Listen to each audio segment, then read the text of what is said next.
بسم اللہ الرحمن الرحیم اعوذ باللہ من الشیطان الرجیم بسم اللہ الرحمن الرحیم۔ السلام علیکم۔ آج آپ کا میزبان ڈاکٹر کاشف بشیر تفہیم القرآن سیریز کی قسط نمبر 123 کے ساتھ آپ کے سامنے حاضر خدمت ہے، جس میں ہم انشاءاللہ سورہ الاعراف کی آیت نمبر 26 سے آغاز کر رہے ہیں، اس دعا کے ساتھ کہ اللہ تعالیٰ جتنے بھی لوگ مشکلات میں گھرے ہوئے ہیں ان کے لیے آسانیاں پیدا فرمائے، خاص طور پہ سیلاب زدگان کے لیے آسانیاں پیدا فرمائے اور ہمیں ان کی بڑھ چڑھ کر مدد کرنے کی توفیق عطا فرمائے۔ بسم اللہ الرحمن الرحیم۔ یا بنی آدم قد انزلنا علیکم لباسا یواری سوآتکم وریشا ولباس التقوی ذالک خیر ذالک من آیات اللہ لعلہم یذکرون۔ ترجمہ: اے اولاد آدم، ہم نے تم پر لباس نازل کیا ہے کہ تمہارے جسم کے قابل شرم حصوں کو ڈھانکے اور تمہارے لیے جسم کی حفاظت اور زینت کا ذریعہ بھی ہو، اور بہترین لباس تقوی کا لباس ہے۔ یہ اللہ کی نشانیوں میں سے ایک نشانی ہے، شاید کہ لوگ اس سے سبق لیں۔ تفسیر میں آیا کہ اب قصہ آدم و حوا کے ایک خاص پہلو کی طرف توجہ منتف کر کے اہل عرب کے سامنے خود ان کی اپنی زندگی کے اندر شیطانی اغوا کے ایک نمایاں ترین اثر کی نشاندہی فرمائی جا رہی ہے۔ یہ لوگ لباس کو صرف زینت اور موسمی اثرات سے جسم کی حفاظت کے لیے استعمال کرتے تھے، لیکن اس کی سب سے پہلی بنیادی غرض یعنی جسم کے قابل شرم حصوں کی پردہ پوشی ان کے نزدیک کوئی اہمیت نہ رکھتی تھی۔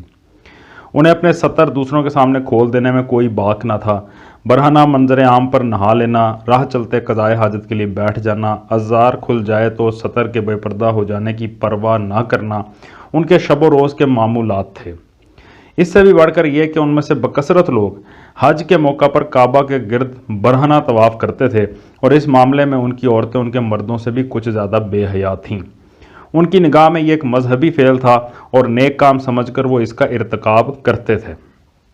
پھر چونکہ یہ کوئی عربوں ہی کی خصوصیت نہ تھی، دنیا کی اکثر قومیں اسی بے حیائی میں مبتلا رہی ہیں اور آج تک ہیں، اس لیے خطاب اہل عرب کے لیے خاص نہیں ہے بلکہ عام ہے، اور سارے بنی آدم کو متنبہ کیا جا رہا ہے کہ دیکھو، یہ شیطانی اغوا کی ایک کھلی ہوئی علامت تمہارے زندگی میں موجود ہے۔ تم نے اپنے رب کی رہنمائی سے بے نیاز ہو کر اور اس کے رسولوں کی دعوت سے منہ موڑ کر اپنے آپ کو شیطان کے حوالے کر دیا، اور اس نے تمہیں انسانی فطرت کے راستے سے ہٹا کر اسی بے حیائی میں مبتلا کر دیا جس میں وہ تمہارے پہلے باپ اور ماں کو مبتلا کرنا چاہتا تھا۔ اس پر غور کرو تو یہ حقیقت تم پر کھل جائے کہ رسولوں کی رہنمائی کے بغیر تم اپنی فطرت کے ابتدائی مطالبات تک کو نہ سمجھ سکتے ہو اور نہ پورا کر سکتے ہو۔ یا بنی آدم لا یفتننکم الشیطان کما اخرج ابویکم من الجنۃ ینزع عنہما لباسہما لیریہما سوآتہما انہ یراکم هو وقبیلہ من حیث لا ترونہم انا جعلنا الشیاطین اولیاء للذین لا یؤمنون۔ ترجمہ: اے بنی آدم، ایسا نہ ہو کہ شیطان تمہیں پھر اسی طرح فتنے میں مبتلا کر دے جس طرح اس نے تمہارے والدین کو جنت سے نکلوایا تھا اور ان کے لباس ان پر سے اتروا دیے تھے، تاکہ ان کی شرمگاہیں ایک دوسرے کے سامنے کھولے۔ وہ اور اس کے ساتھی تمہیں ایسی جگہ سے دیکھتے ہیں جہاں سے تم انہیں نہیں دیکھ سکتے۔ ان شیاطین کو ہم نے ان لوگوں کا سرپرست بنا دیا ہے جو ایمان نہیں لاتے۔ تفسیر میں آیا کہ ان آیات میں جو کچھ ارشاد ہوا ہے اس سے چند اہم حقیقتیں نکھر کر سامنے آ جاتی ہیں۔ اول یہ کہ لباس انسان کے لیے ایک مصنوعی چیز نہیں ہے بلکہ انسانی فطرت کا ایک اہم مطالبہ ہے۔ اللہ تعالیٰ سے انسان کے جسم پر حیوانات کی طرح کوئی پوشش پیدائشی طور پر نہیں رکھی، بلکہ حیا اور شرم کا مادہ اس کی فطرت میں ودیت کر دیا ہے۔ اس نے انسان کے لیے اس کے اعضائے صنفی کو محض اعضائے صنفی ہی نہیں بنایا بلکہ سوآت بھی بنایا، جس کے معنی عربی زبان میں ایسی چیز کے ہیں جس کے اظہار کو آدمی کبھی ہی سمجھے۔ پھر اس فطری شرم کے تقاضے کو پورا کرنے کے لیے اس نے کوئی بنا بنایا لباس انسان کو نہیں دے دیا بلکہ اس کی فطرت پر لباس کا الہام کیا، تاکہ وہ اپنی عقل سے کام لے کر اپنی فطرت کے اس مطالبے کو سمجھے اور پھر اللہ کے پیدا کردہ مواد سے کام لے کر اپنے لیے لباس فراہم کرے۔ دوم یہ کہ اس فطری الہام کی روح سے انسان کے لیے لباس کی اخلاقی ضرورت مقدم ہے، یعنی یہ کہ وہ اپنی سوآت کو ڈھانکے، اور اس کی طبعی ضرورت مؤخر ہے، یعنی یہ کہ اس کا لباس اس کے لیے ریش یعنی جسم کی آرائش اور موسمی اثرات سے بدن کی حفاظت کا ذریعہ ہو۔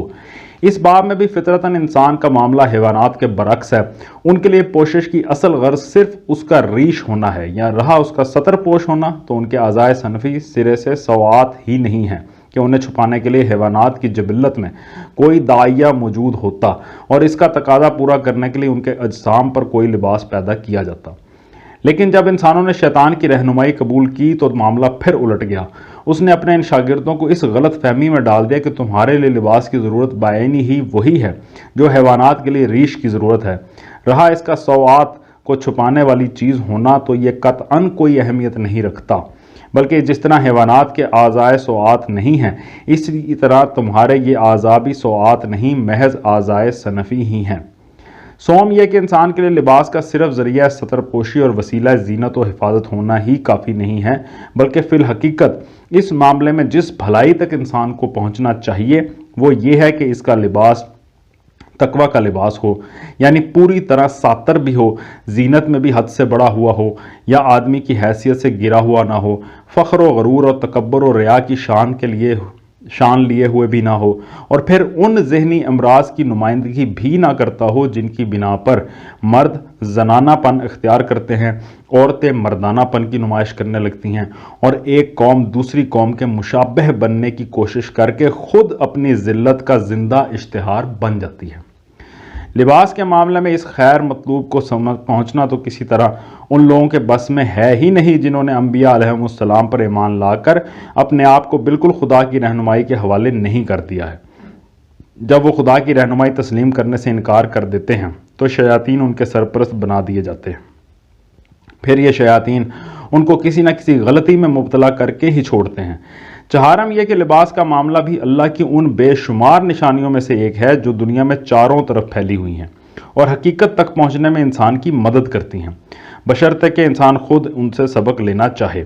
اوپر جن حقائق کی طرف ہم نے اشارہ کیا ہے انہیں اگر تامل کی نظر سے دیکھا جائے تو یہ بات آسانی سمجھ آ سکتی ہے کہ لباس کس حیثیت سے اللہ تعالیٰ کا ایک اہم نشان ہے۔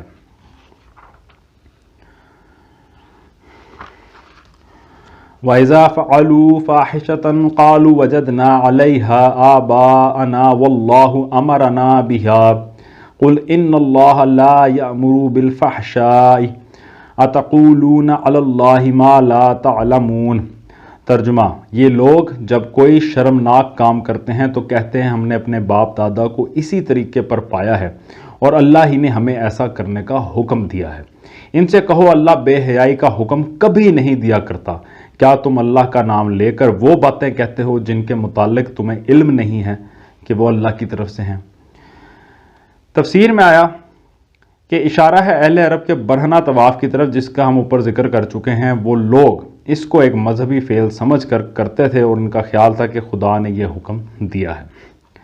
مزید آیا کہ بظاہر یہ ایک بہت ہی مختصر سا جملہ ہے، مگر در حقیقت اس میں قرآن مجید نے ان لوگوں کے جاہلانہ عقائد کے خلاف ایک بہت بڑی دلیل پیش کی ہے۔ اس طرز استدلال کو سمجھنے کے لیے دو باتیں بطور مقدمہ کے پہلے سمجھ لینی چاہیے۔ ایک یہ کہ اہل عرب اگرچہ اپنے بعض مذہبی رسموں میں برہنگی اختیار کرتے تھے اور اسے ایک مقدس مذہبی فعل سمجھتے تھے، لیکن برہنگی کا بجائے خود ایک شرمناک فعل ہونا خود ان کے نزدیک بھی مسلم تھا۔ چنانچہ کوئی شریف اور ذی عزت عرب اس بات کو پسند نہ کرتا تھا کہ کسی مہذب مجلس میں یا بازار میں یا اپنے اعزاء اور اقربا کے درمیان برہنہ ہو۔ دوسرے یہ کہ وہ لوگ برہنگی کو شرمناک جاننے کے باوجود ایک مذہبی رسم کی حیثیت سے اپنی عبادت کے موقع پر اختیار کرتے تھے، اور چونکہ اپنے مذہب کو خدا کی طرف سے سمجھتے تھے اس لیے ان کا دعویٰ تھا کہ یہ رسم بھی خدا ہی کی طرف سے مقرر کی ہوئی ہے۔ اس پر قرآن مجید یہ استدلال کرتا ہے کہ جو کام فحش ہے اور جسے تم خود بھی جانتے ہو اور مانتے ہو کہ فحش ہے، اس کے متعلق تم یہ کیسے باور کر لیتے ہو کہ خدا نے اس کا حکم دیا ہوگا؟ کسی فحش کام کا حکم خدا کی طرف سے ہرگز نہیں ہو سکتا، اور اگر تمہارے مذہب میں ایسا حکم پایا جاتا ہے تو یہ اس بات کی صریح علامت ہے کہ تمہارا مذہب خدا کی طرف سے نہیں ہے۔ قل امر ربی بالقسط وَأَقِيمُوا وُجُوهَكُمْ عِنْدَ كُلِّ مَسْجِدٍ وَادْعُوهُ مُخْلِصِينَ لَهُ الدِّينَ كَمَا بَدَأَكُمْ تَعُودُونَ۔ ترجمہ: اے محمد صلی اللہ علیہ وآلہ وسلم، ان سے کہو میرے رب نے تو راستی و انصاف کا حکم دیا ہے، اور اس کا حکم تو یہ ہے کہ ہر عبادت میں اپنا رخ ٹھیک رکھو اور اسی کو پکارو، اپنے دین کو اس کے لیے خالص رکھ کر۔ جس طرح اس نے تمہیں اب پیدا کیا ہے اسی طرح تم پھر پیدا کیے جاؤ گے۔ مطلب یہ ہے کہ خدا کے دین کو تمہاری ان بیہودہ رسموں سے کیا تعلق؟ اس نے جس دین کی تعلیم دی ہے اس کے بنیادی اصول تو یہ ہیں کہ اول، انسان اپنی زندگی کو عدل و راستی کی بنیاد پر قائم کرے، دوم، عبادت میں اپنا رخ ٹھیک رکھے، یعنی خدا کے سوا کسی اور کی بندگی کا شائبہ تک اس کی عبادت میں نہ ہو، معبود حقیقی کے سوا کسی دوسرے کی طرف اطاعت و غلامی اور عجز و نیاز کا رخ ذرا نہ پھرنے پائے، سوم، رہنمائی اور تائید و نصرت اور نگہبانی و حفاظت کے لیے خدا ہی سے دعا مانگے، مگر شرط یہ ہے کہ اس چیز کی دعا مانگنے والا آدمی پہلے اپنے دین کو خدا کے لیے خالص کر چکا ہو۔ یہ نہ ہو کہ زندگی کا سارا نظام تو کفر و شرک اور معصیت اور بندگی غیار پر چلایا جا رہا ہو اور مدد خدا سے مانگی جائے کہ اے خدا، یہ بغاوت جو ہم تجھ سے کر رہے ہیں اس میں ہماری مدد فرما۔ چہارم، اور اس بات پر یقین رکھے کہ جس طرح اس دنیا میں وہ پیدا ہوا ہے اسی طرح ایک دوسرے عالم میں بھی اس کو پیدا کیا جائے گا، اور اسے اپنے اعمال کا حساب خدا کو دینا ہوگا۔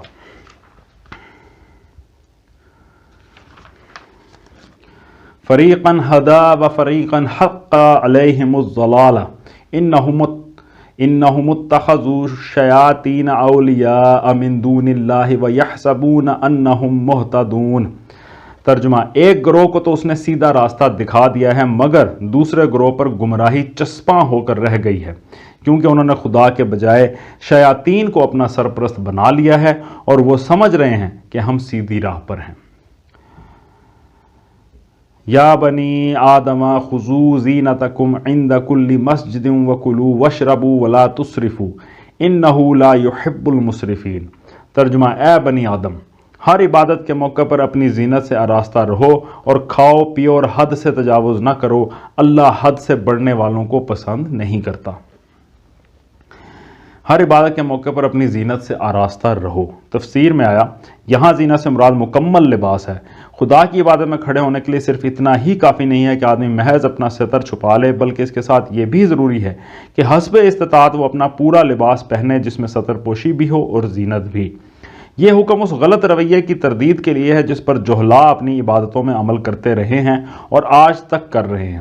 وہ سمجھتے ہیں کہ برہنہ یا نیم برہنہ ہو کر اور اپنی حیتوں کو بگاڑ کر خدا کی عبادت کرنی چاہیے۔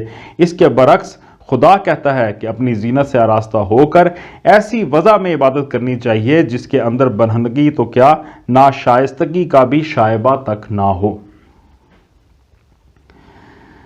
آیت کے آخر میں ہے کہ اللہ حد سے بڑھنے والوں کو پسند نہیں کرتا۔ تفسیر میں آیا یعنی خدا کو تمہاری خستہ حالی اور فاقہ کشی اور طیبات رزق سے محرومی عزیز نہیں ہے کہ اس کی بندگی بجا لانے کے لیے یہ کسی درجے میں بھی مطلوب ہو، بلکہ اس کی عین خوشی یہ ہے کہ تم اس کے بخشے ہوئے عمدہ لباس پہنو اور پاک رزق سے متمتع ہو۔ اس کی شریعت میں اصل گناہ یہ ہے کہ آدمی اس کی مقرر کردہ حدوں سے تجاوز کرے، خواہ یہ تجاوز حلال کو حرام کر لینے کی شکل میں ہو یا حرام کو حلال کر لینے کی شکل میں۔ صدق اللہ العلی العظیم۔ الحمدللہ آج ہم نے سورہ الاعراف کی آیت نمبر 31 تک کا ترجمہ اور تفسیر پر غور کرنے کی کوشش کی ہے، اور اللہ تعالیٰ سے دعا ہے کہ اللہ تعالیٰ ہماری اس کوشش کو قبول فرمائے اور ہمیں اس کی برکت سے ہماری زندگیوں میں تبدیلی آئے اور ہم قرآن مجید کو اپنی زندگیوں میں نافذ کر سکیں۔ اسی دعا کے ساتھ آپ سے اجازت چاہیں گے۔ اپنا بہت خیال رکھیں۔